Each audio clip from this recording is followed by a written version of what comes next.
Manuel, estamos... Bueno, tal como lo anunciamos, ¿no? Humberto Abanto está con nosotros como abogado de Avencia Mesa. El Tribunal Constitucional ha tomado una decisión, ha declarado nula la sentencia referida a la cantante folclórica sobre este lamentable crimen contra Alicia Delgado, que ya lleva varios años en proceso de esclarecimiento. Sobre eso vamos a conversar. ¿Qué otro saludarle? ¿Cómo está? Buenos días. Buenos días. ¿Cómo está? Buenos días. Manuel, explíquenos, Nicolás, por favor, ¿qué es lo que ha decidido el tribunal y qué efectos va a traer esta decisión? Bueno, el Tribunal Constitucional por mayoría decidió anular la resolución de la Corte Suprema que declaró que no había nulidad en la sentencia que condenó a Avencia. No es que va a haber un nuevo juicio, es que va a haber solo un nuevo debate en la Corte Suprema acerca de si la sentencia de la Cuarta Sala es nula o no es nula. O no, ya. Entonces, esa es la razón por la que ella no va a ser excarcelada, porque en el sistema del Código de Procedimientos Penales existe esa norma bárbara de que hay que cumplir la pena aunque la resolución esté impugnada, ¿no? Entonces, esa es la razón por la que ella se queda presa. ¿Y qué cosas ha dicho el tribunal? ¿Qué es lo que tiene que debatir? ¿Qué aspectos tiene que debatir para definir si nulidad o no nulidad? Avencia no fue condenada porque hubiera prueba directa, porque hay un testigo que diga yo la vi matar, yo estuve presente cuando ella le dio la orden a Mamanchura, nada de esas cosas. Avencia Mesa fue presa por una cosa que se llama la prueba por indicios o la prueba indiciaria. Una serie de pruebas periféricas que llevan a la conclusión inequívoca de que ella sería responsable. El tribunal dice que eso se ha construido muy mal por parte de la Corte Suprema, que no había ningún elemento que pudiera llevar necesariamente a colegir que Avencia había dado esa orden. Es más, algunos hechos fueron reemplazados por conjeturas en esa sentencia. Y doy un ejemplo. Se supone que Mamanchura había dicho que Avencia le había dado la orden por teléfono el 17 de junio de ese año. Y se demuestra que los teléfonos de Avencia habían estado en poder de Alicia Delgado en esos días. Eso quedó probado en el expediente. ¿Saben qué dice la sentencia? Que como tenía medios económicos podía haberse comunicado por cualquier otro medio. Eso no es posible en una sentencia. Yo no puedo reemplazar un hecho por una suposición para condenar a alguien. Ahora, ¿y Mamanchura?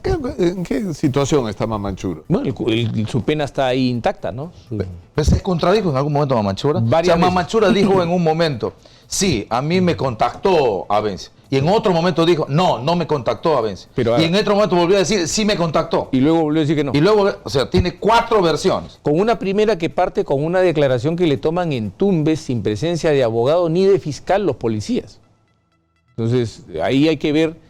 Para mí siempre ha habido una actuación ahí es donde Mamanchura dice, de dije lo que me dijeron que tenía que decir, ¿no es cierto? Sí. Más o menos esa fue su versión cuando se rectificó la primera vez. Sí. ¿Y solo la versión de Mamanchura existe para la señora Avencia Mesa?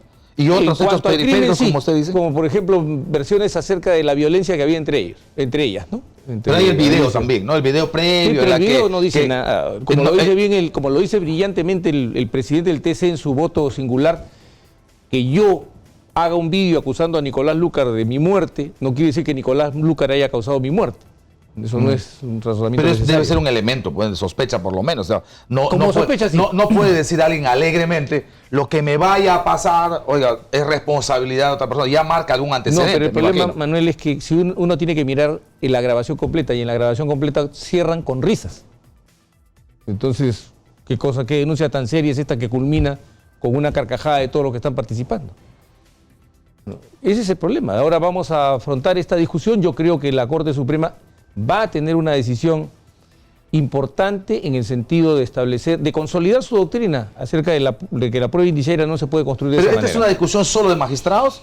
¿Hay algún otro tipo de procedimiento en el que se convoca al abogado? O sea, voy a estar yo, va a estar el fiscal supremo y vamos a discutir el recurso de nulidad. ¿Quién es el fiscal en este caso? No sé quién le tocará en este caso porque... ¿Y en la misma sala o no? La misma sala, pero con otros integrantes va a ser, estoy seguro, porque votaron en ese caso el doctor Príncipe, que ahora está en la sala penal permanente, votó la doctora Elvia Barrios, que sigue en la sala penal transitoria, votó el doctor Víctor Prado Saldarriaga, que está también en la sala penal transitoria. Ellos tendrán que apartarse del caso y veamos cómo se va a conformar esta sala. Pero digamos que la Corte Suprema resuelve que se anula, en ese caso sí sale inmediatamente en libertad. Y además iríamos a un nuevo juicio. Yo creo que en realidad la Corte Suprema tiene motivos suficientes no solo para anular la sentencia, sino para absolverla en una decisión de fondo. ¿Podría ser eso? Debería ser. O sea, no solamente el tema de declarar nula o no nula, sino que al declarar nula podría concluir, declaramos nula y al mismo tiempo... Porque con lo que hay no va a ser posible condenar a nadie.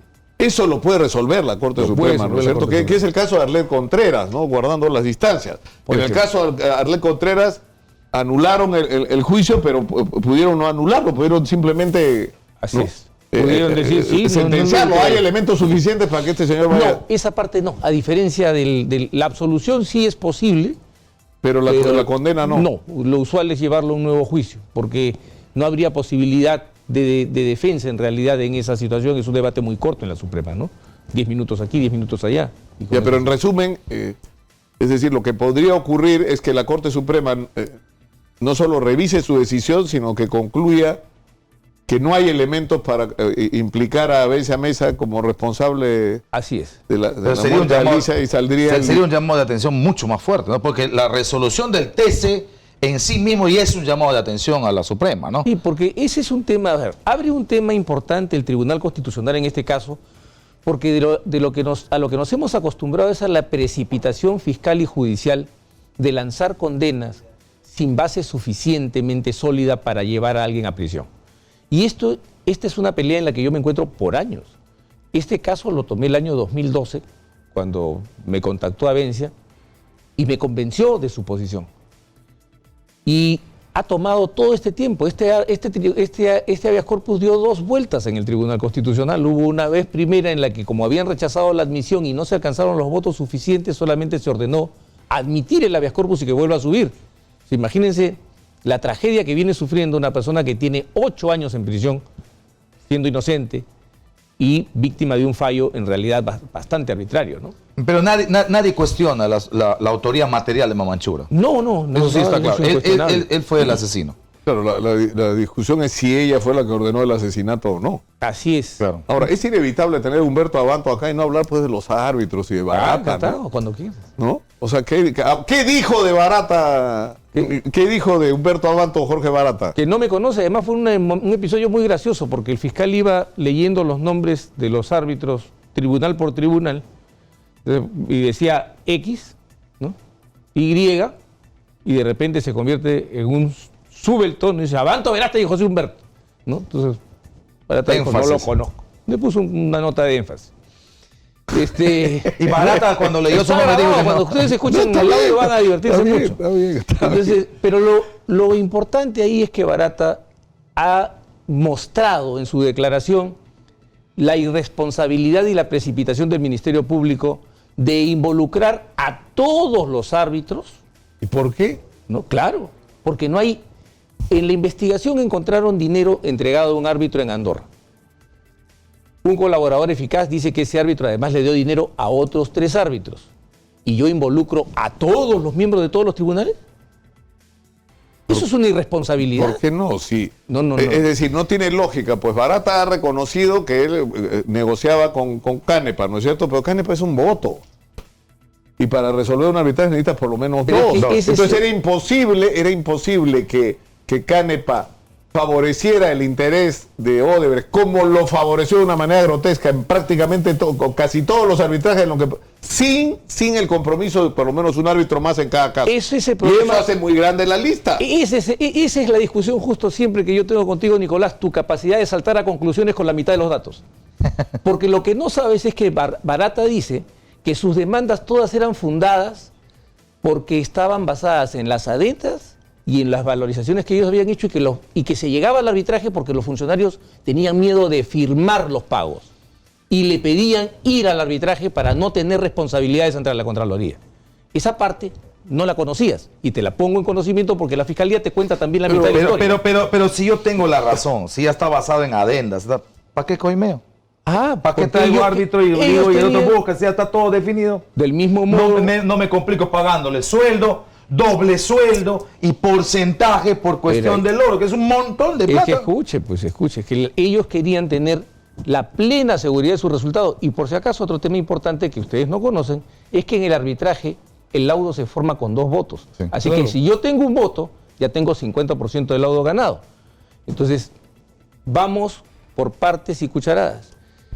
Y además me parece curioso que el escepticismo surja cuando Barata es culpa y no haya ningún escepticismo cuando Barata culpa. Pero no. Cuando culpa. Pero no es que Barata, lo lo que Barata estaba contratando no era simplemente el voto de Canepa, porque tendría que estar loco. ¿Qué garantía tenía él de darle millones de dólares a Canepa y tener el resultado favorable? La única manera es que Canepa, la función que cumpliera era de no solamente comprometer sus votos, sino con ese dinero comprometer otros votos. Pero puede haber ocurrido que en algunos casos el árbitro decidió por propia convicción, pero otros no. Pero igual la investigación se amerita y todos los que participaron en esos lados tienen que ser investigados. Es que no, pues es que tú crees que la investigación penal es igual que la investigación periodística y eso no es así.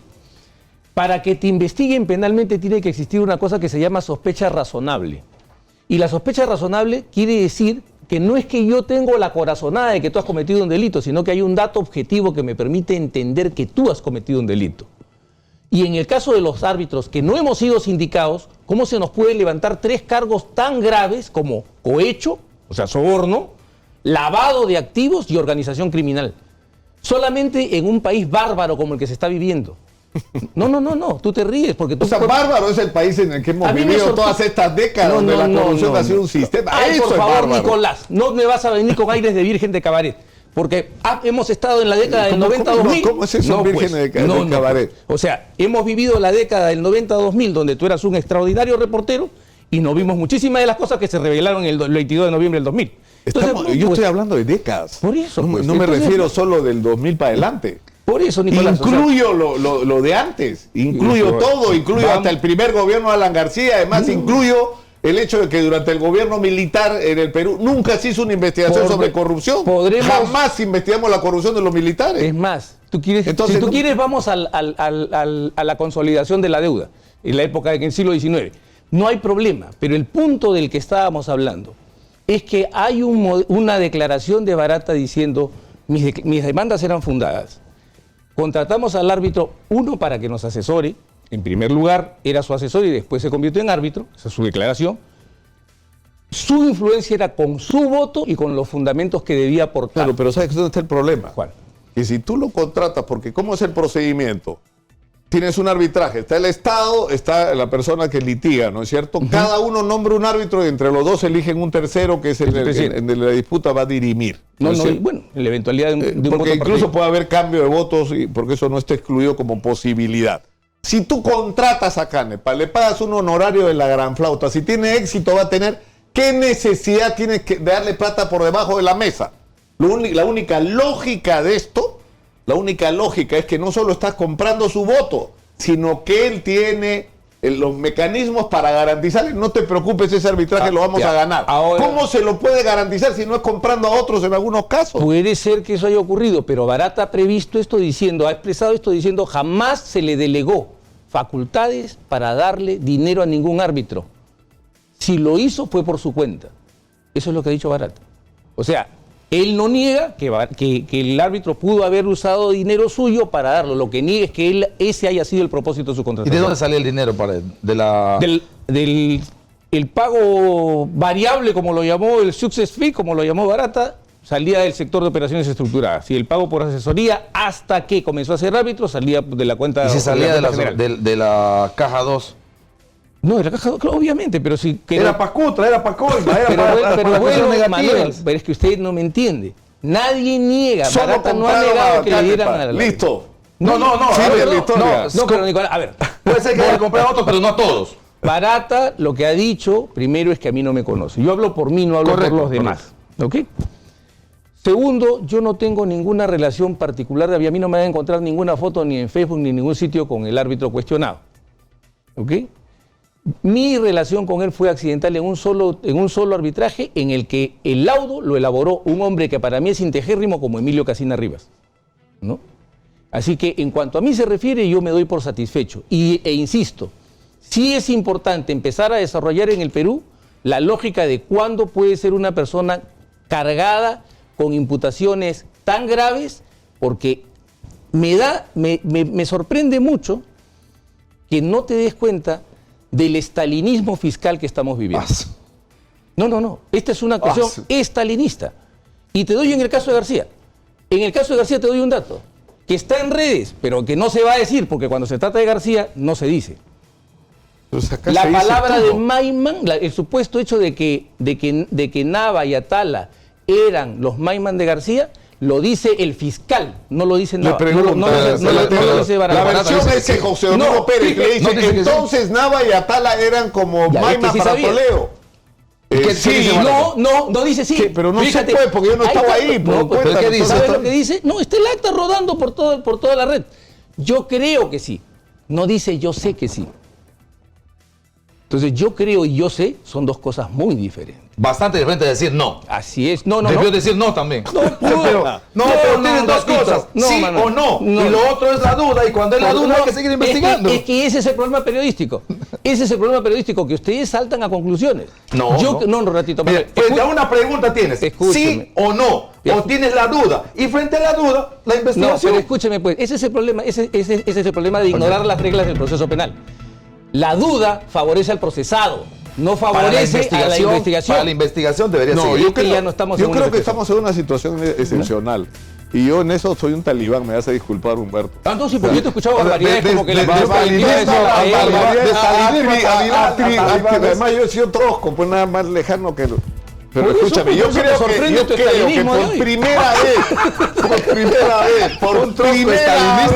por primera vez en la historia del Perú, por primera vez tenemos la oportunidad de desarticular las redes de corrupción que han impedido que este país sea hace rato un país del primer mundo. Es la primera vez. Eso es mentira, perdóname, eso es demagogia periodística. Escúchame, Nicolás, el 2000 se dijo lo mismo.